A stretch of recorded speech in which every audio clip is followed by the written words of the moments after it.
उन्हाळा सुरू झाला की सगळ्यांच्या घरामध्ये खरबूज येतं, पण जर तुम्ही अशा पद्धतीनं खरबुजाची आईस्क्रीम बनवली ना तर तुम्ही नक्कीच मार्केटमधली आईस्क्रीम खाणार नाही, कारण की ती एवढी जास्त टेस्टी बनते। चला तर आज मी तुमच्यासोबत त्याची रेसिपी शेअर करते। त्यासाठी एक फ्रेश खरबूज घ्यायचं आणि त्याला वरून कट करून घ्यायचं। कट झाल्यानंतर तुम्ही चाकूने वरून देखील 2-4 असे कट मारायचे। त्याने आपल्याला ज्या आतल्या बिया आहे ना त्या काढून घ्यायच्या आहे। आतल्या बिया वगैरे काढणं झाल्यानंतर आपला जो पल्प आहे ना आतला तो देखील काढून घ्यायचा आहे। तो काढल्यानंतर आपण एका प्लेटमध्ये साईडला ठेवून द्यायचा। त्याचा अर्धा पल्प आपल्याला मिक्सरच्या भांड्यामधून बारीक करून घ्यायचा आहे आणि अर्धा आपल्याला तसंच ठेवायचा आहे। त्या आईस्क्रीम मध्ये खूप छान टेस्ट येते। त्याचबरोबर खरबुजाचा वरचा हिस्सा देखील तुम्ही सांभाळून ठेवा। मिक्सर मध्ये आपला पल्प बारीक झाल्यानंतर तुम्ही गॅसवरती दूध गरम होण्यासाठी ठेवून द्यायचं। 2 चम्मच तुम्ही त्याच्यामध्ये कस्टर्ड पावडर टाकायचं आणि कच्चं दूध टाकून त्याला मस्तपैकी मिक्स करून घ्यायचं।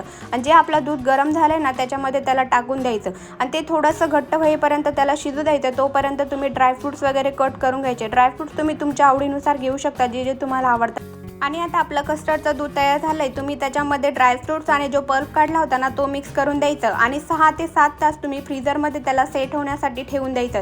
तर अशा प्रकारे एकदम सोप्या पद्धतीने आपले खरबूजची आईस्क्रीम तयार झाली। तर भेटू नेक्स्ट व्हिडिओमध्ये। Bye bye.